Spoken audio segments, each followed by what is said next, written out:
In the headlines, Zaria community thrown into mourning as bandits kill Fulani leader, his 4 sons. Sokoto student who lost legs to reckless driving back on her feet with crutches. Ram market springs up in Abuja, sellers lament poor patronage. And on the foreign scene, Biden holds first campaign rally for 2024 re-election bid. Hello and welcome to Trust News Update. I am Abdurrahman Omar. Thanks for joining.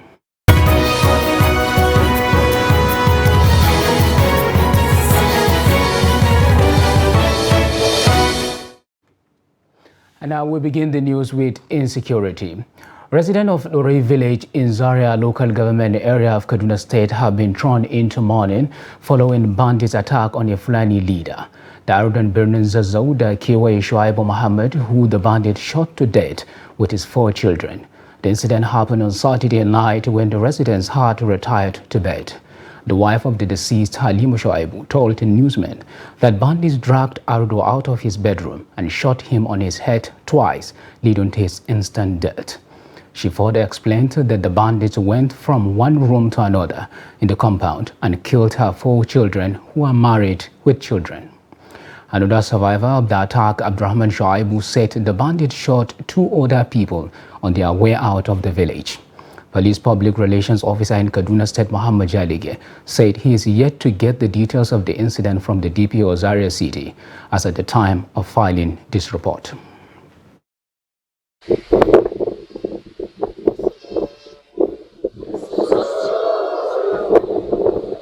I was indoors with my family when I had a gunshot, thinking it was security operatives. I later realized that it was kidnappers. I ran to my father's room and already he has been shot. They went from one room to the other and shot another person who happens to be my family member. About 5 of them came to invade us. They were fully armed with guns. They set ablaze over 200 cows. We are 5 in numbers from the same father and mother. This is actually an unfortunate incident that have happened to us. May God expose those that have carried out this cruel act.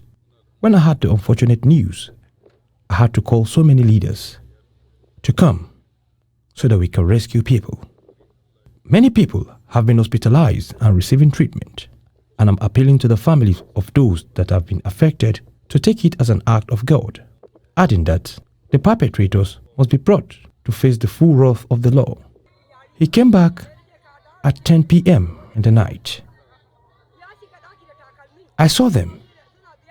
There were 5 in numbers. When they shot the first person in the room, I was on my knees begging them to kill me and allowed the rest to escape because I am old. And they kept shooting, shooting, and shooting. Shot my relatives. A 13-year-old boy, Khalifa Umar, has been shot to death by gunmen who invaded Jamara Market in Jamara local government area of Bauchi State. It was reported that the gunmen also abducted one Alhaji Samaila Magaji and injured 2 others on Saturday night. A resident of Jamara said people were surprised by the attack because it was new to them and Jamara has no nearby forest. The Police Public Relations Officer in the state, Ahmed Wakili, confirmed the incident on Sunday.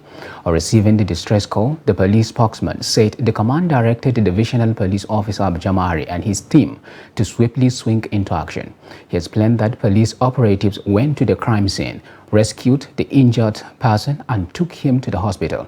At the scene of the crime, 4 empty shells of AK-47 were recovered and 1 live ammunition was also recovered. It was guarded that the victim's body has been released to the family for burial according to Islamic rites. Wakili, a superintendent of police, also confirmed that the Bauchi State Commissioner of Police has since directed the area commander to make frantic efforts to rescue the victims and apprehend the culprit that perpetrated the act.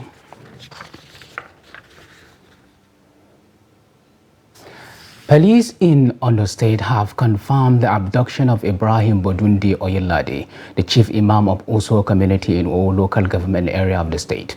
The 67-year-old cleric was abducted on his farm at Asolo Farm Camp on Saturday afternoon. A family member said they reported to the police when Bodundi Oyelade did not return home by 2 p.m. and calls to his mobile phone were not answered. Olufulmeloyo Odulami Omisaye, the police spokesperson in the state, however, confirmed the incident. He said police officers and vigilantes were combing the forest in search of the chief imam. Odulami Omisaye said the victim's car and mobile phone were found at the farm. The DPO, policemen and vigilantes are searching the area for possible rescue. In the meantime, the Socio-Economic Rights and Accountability Project (SERAP) has urged the Senate President Godswill Akpabio and other 13 former governors in the 10th Senate to disclose the total amount of life pensions, if any, that have been received from their states as former governors. In a statement on Sunday, SERAP Deputy Director Kolowale Oluwadare urged the new lawmakers to promptly clarify if they have collected or are currently collecting life pensions as former governors from their respective states. The group said collecting life pensions as former governors while in the Senate will clearly violate constitutional provisions and amounts to taking advantage of entrusted public positions. Oluwadare said the former governors must emulate former Senate President Bukola Saraki, who stopped collecting life pension as a former governor of Kwara State and described life pensions by former governors as immoral. Fatima Suleiman, the Sokoto student who lost her leg to a reckless driver a few hours after completing senior secondary examination last year, is managing to be back on her feet after the incident. Awal Imam visited Fatima at her family home located at Diwa Akre in Wamako local government area of Sokoto State. Fatima, who is now 17 years old, shares her experience after the accident. Fatima Suleiman, the Sokoto student who lost her leg to a reckless driving by another student, spoke to Trust TV for the first time on how she has been managing her life after the unfortunate accident that occurred sometimes last year. Our reporter who visited Fatima at the Agiwa Eka residence met her walking back home after escorting her female friend with the support of crutches. The smiling Fatima said it was not easy adapting to her new life. I've been managing my life ever since I had the accident. So, like, living with friends hasn't been easy. Everything is new to me. So I'm still trying to adapt to the new changes. She also lamented over how she became subject of public attention, which she said was troubling her. Mostly when I go out in public, like and there was a situation where I saw some group of people coming at me. Her mother also spoke on how they were helping her to overcome her trauma. We thank God. I give thanks to Almighty Allah for the way she accepts her fate. But being her still a small girl, sometimes used to have some challenges. She used to feel loneliness, so I appreciate the way her friends used to carry her along. So that is the only thing that normally keep her going. And with the courage we used to give her, saying that if her leg is due for the protest, she will be fine. So we used to give her courage. Sometimes if she's lonely, she'll be thinking.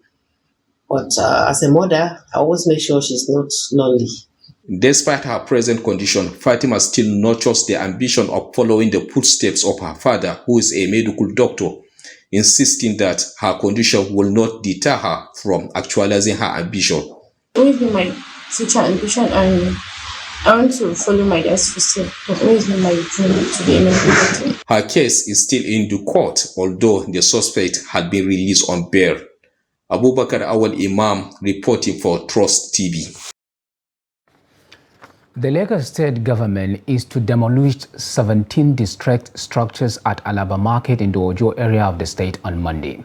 This is according to the General Manager of Lagos State Building Control Agency, LAPSCA, Bola Hanoki, who spoke during an assessment of the buildings already earmarked for demolition.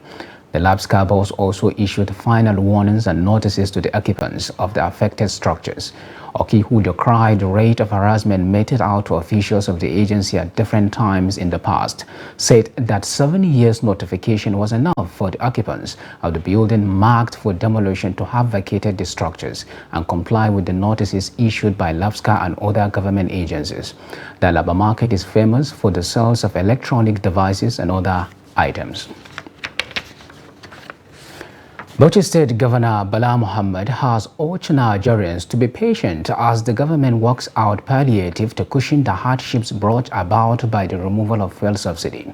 The governor said this in Bauchi on Saturday while interacting with newsmen. She assured the people that the committee set up by the National Economic Council will make appropriate recommendations that will be beneficial to all.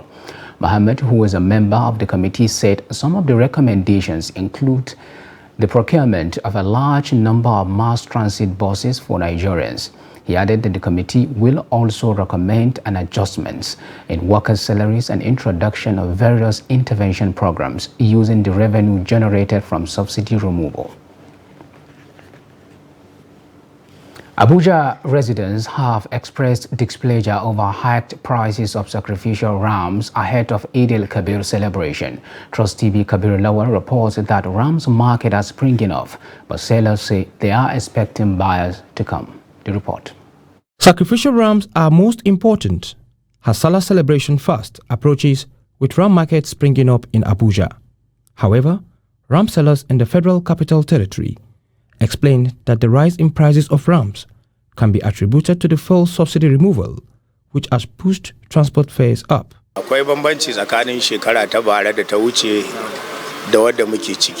Previously, the prices of rams are very affordable, but now moving the rams to this destination is a big problem. We try as much as possible to reduce the price to enable people to buy from us because of the situation of the country.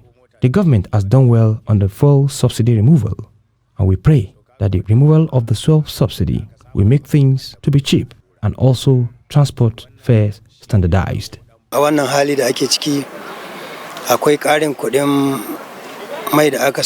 We used to transport the rams at the rate of 100,000 naira, but now we spend close to 200,000 naira or more. The removal of the fuel subsidy has made the price to be more expensive than the previous one. We are calling on the government to do the needful to subsidize the transport fare to enable us bring more to the Federal Capital Territory. Some of the sellers added that the amount of money they use to transport the rams has more than doubled the normal price. The transportation is very, very, very, very expensive. And the way we are feeding them is also, that can also cause the price of ram to go high. Buyers also lamented that the prices of sacrificial rams have skyrocketed, though their incomes remain the same, calling on the government to subsidize transportation to further cushion the hardship being faced by the people. The sacrifice that you make within just once in a year, you'll be looking for a ram of 130. I don't buy that kind of idea. I'm calling on Muslim people. When you go to market, when you see a good ram, when you see a very big ram that maybe is good for sacrifice, in your own mind, you know something that is good. In your own mind, if you are going to market to buy a shoe, to buy a wristwatch, or to buy a phone, you always go for a good something. When you go to the market to buy a ram, please try and buy something very good. We, the masses, will still contribute to this fake inflationary pricing or high skyrocket pricing of things. Even though before removal of the subsidy, this happened. It was within us before the government, but the government needs to give those people some sort of palliative to cushion down the cost of transportation. If you see across the road there, if per ram from this our customer here, per ram from Jigawa down here is 10,000. This is Kubo, livestock market in the Federal Capital Territory, where prices of rams has really skyrocketed. And most residents have complained that the removal of fuel subsidy has contributed to the high price of rams in the market. Kabir Lawal, Trust TV News, Abuja. You are watching News Update on Trust TV. Coming off after the break, we take you to Plateau community where marriage is cheap. For details of this and more, do stay with us after the break. There's a mountain in Billiri town that truly reflects a lost civilization. discover the lost story of ancient humans and the existence of giants whose stories have long been forgotten. They are giants, and because they are giants, it is possible that they did this work. Could this be proof that giants lived long before now? These columnar joints formed long before even human existence scientifically. And did they leave a mark to show their existence? It is beyond human beings' formation. Don't miss out as we explore the mystery rock shrouded in tales of ancient lore and lost civilization.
Trust TV, documenting the Nigerian story.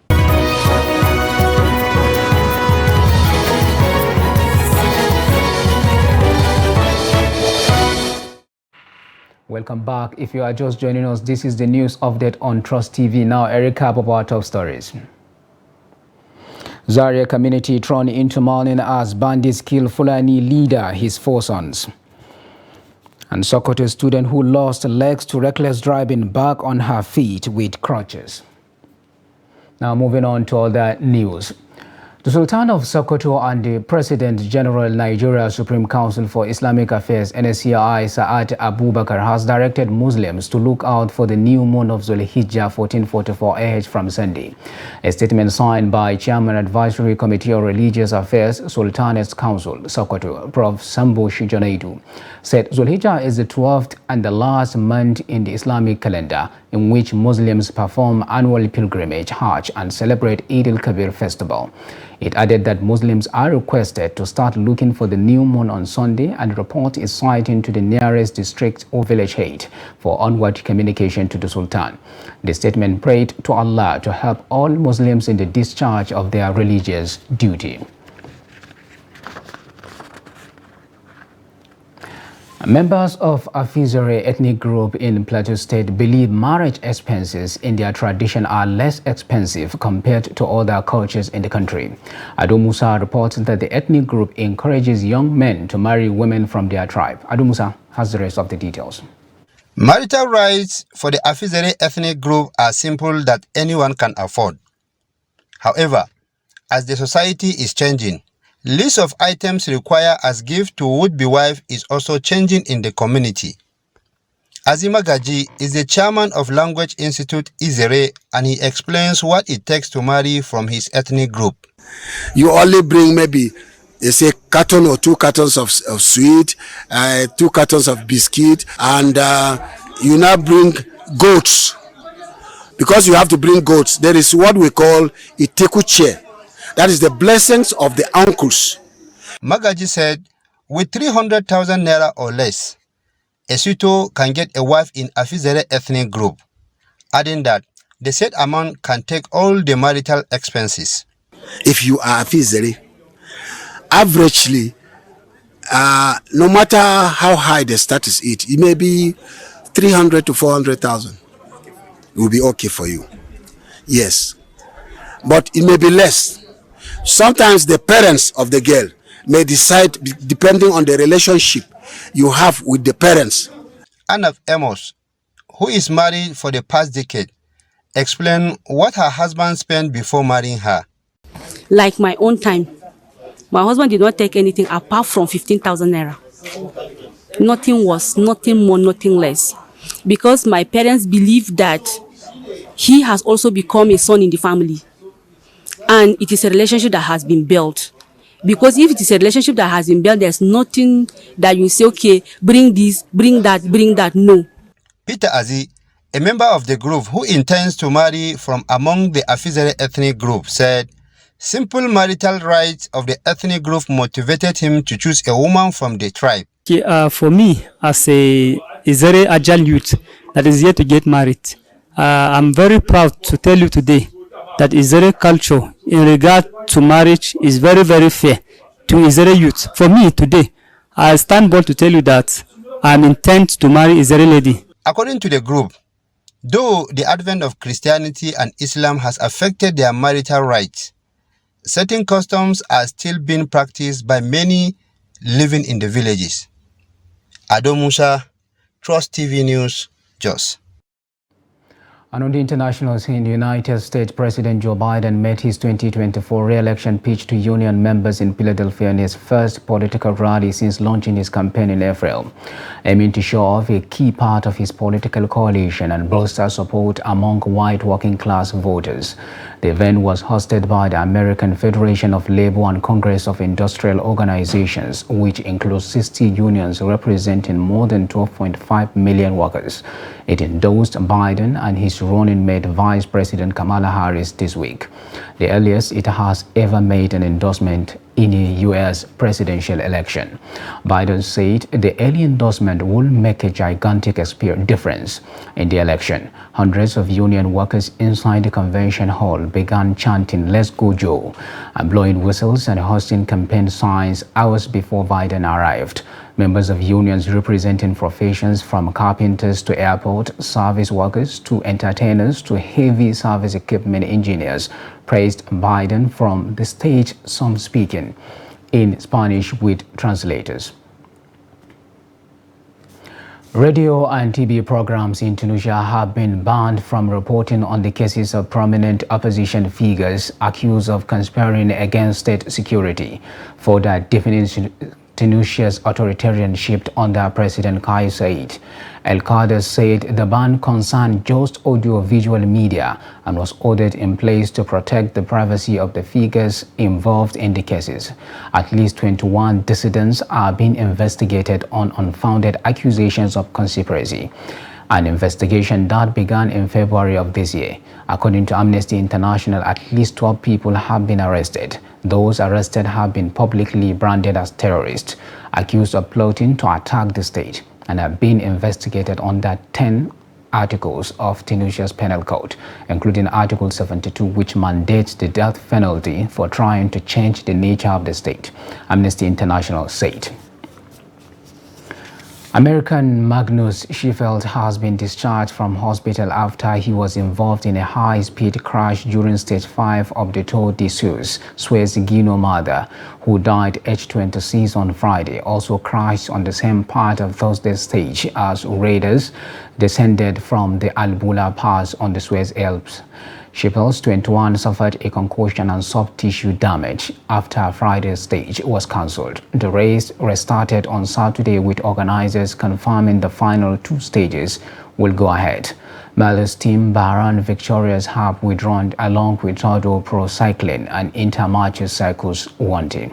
Road race will champion Remco Evenepoel claimed victory on a subdued Stage 7 on Saturday, pointing to the sky as they crossed the Spanish line in Winfield in Denmark's Matthias Skedjomose holds the overall lead.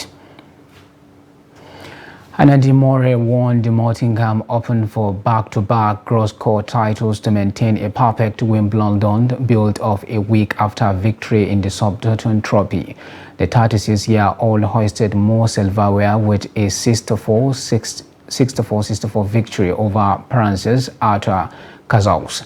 He was then left stunned when his 4 children and wife delivered an even more perfect Father's Day present, surprising him by being in the crowd before last week. It had been 7 years since Moray had won a singles title on grass, but the Scout now has claimed 2 in 7 days, and he was achieved this one without dropping a set.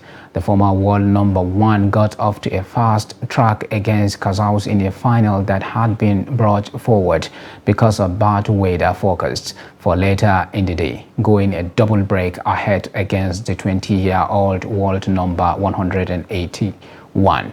He will return to the World Cup, to the world's top 40 on Monday, and will seek more wins at Queen's to amass enough ranking points to be one of 32 states and Wimbledon. Now, a member representing the Chikun constituency, Garba Madami, died on Saturday, just 4 days after he and other members of the assembly were inaugurated. In a statement signed by his chief press secretary, Muhammad Shehu, Kaduna State Governor Obasani commiserated with his immediate family and the people of Chikun constituency, noting that the lawmaker was known for promoting peaceful coexistence and was greatly respected. The late lawmaker was a one-time chairman of Chikun local government area and former commissioner of planning and budget. He also served as political advisor to the late Governor Patrick Yakowa of Kaduna State. The governor also prayed to God to grant the soul of Madami eternal rest and comfort his family, associates, friends, and constituents he left behind. And with that, we have come to the end of the Trust News Update. Do not forget to follow us across all our media platforms and our YouTube live stream. I am Abdurrahman Omar. Thanks for watching, and bye for now.